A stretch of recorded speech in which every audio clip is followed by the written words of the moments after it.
Hi folks, it's Kino. Welcome to the video. I just wanted to make a quick video covering what we know about The Last of Us 2 so far, and I have grouped the information into several major categories: story, characters, locations, enemies, combat, and customization. If you want to skip to a particular category, all the timestamps will be found in the description below, so you can go down there, pick the category you want, and watch the video. So, without further ado, let's get into the video.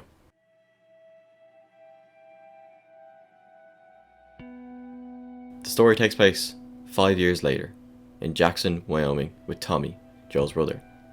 Ellie has made her life for herself there, but a traumatic event forces her to leave Jackson in search for revenge and justice, primarily in the city of Seattle.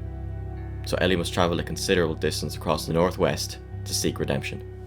Similar to the first Last of Us, The Last of Us 2 will span across several seasons.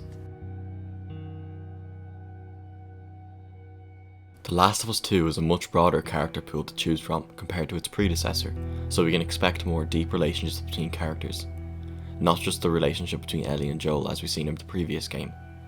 Among these characters include Tommy, the brother of Joel and the leader of the Jackson crew, Dina, Ellie's newfound partner whom she has formed a very strong bond with, Emily, the leader of a cult religious group called the Seraphites, founded in Washington, Abby, another foe of Ellie's, and Jesse, one of Ellie's allies she has made from Jackson.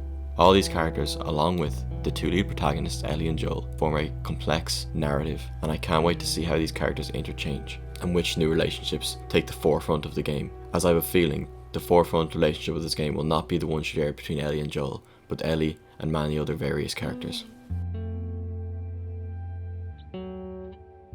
The Last of Us 2 will be more open and expansive than any other Naughty Dog game previously made. That includes Uncharted 4. The first Last of Us had no real free roam elements. The player was confined to the trail and the mission they were currently partaking in, and couldn't really scavenge outside of the building they were in.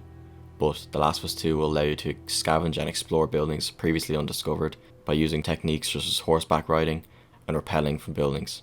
This allows Ellie to traverse these environments effectively and stealthily, if necessary.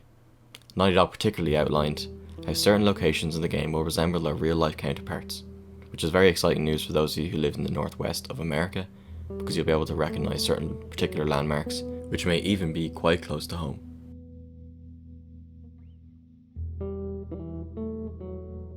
Ellie will encounter much more complex and varied foes in the second Last of Us.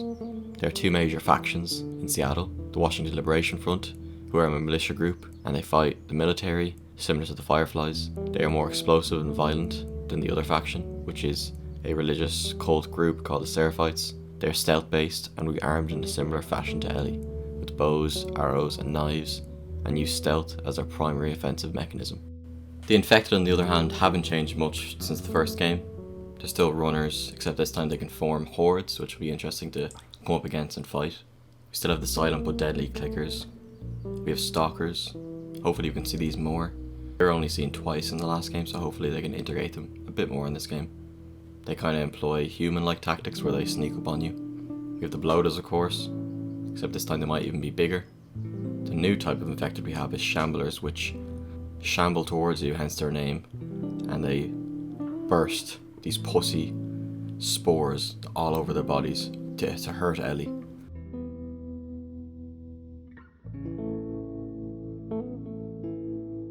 Combat is one of the bigger changes from The Last of Us 1. Of course, Ellie is a lot smaller than Joel, so she'll need to employ different techniques to take down her enemies. There are more open locations, so she can attack from above or below, or the same plane as her enemies. There are dogs, used by the enemies to sniff you down. You leave a scent trail behind you and you can use this trail to, put the dog off or, avoid getting detected by the dog.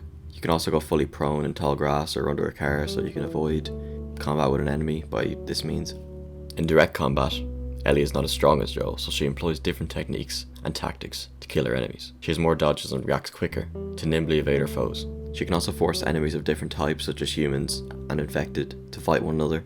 This was sort of touched on in Left Behind. You could throw bricks at the runners and the runners would run towards the humans and fight them for you, but it wasn't really done in the main game of The Last of Us, so hopefully we can see that expanded upon in this game. That'd be great. There's also a lot more craftable items used to kill enemies due to Ellie's lack of strength compared to Joel, such as silencers, mines, and arrow tips.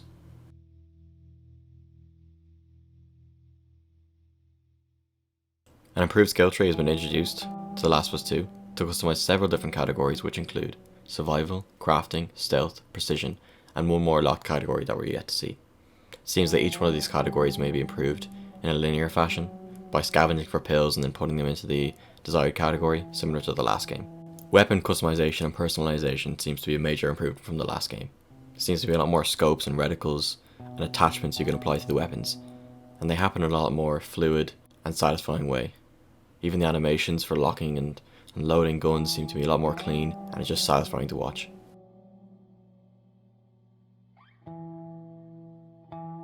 The Last of Us is estimated to be in the region of 20 to 30 hours of gameplay to complete, and is between 70 to 100 gigabytes to download. This is the largest Sony exclusive yet, so we can expect a lot from this game. It releases on June 19th, and you can download the game from 12th of June onwards. That's all for now, folks. Leave a like and subscribe, really helps me out. Hope you enjoyed the video, and I'll catch you next time. Stay safe.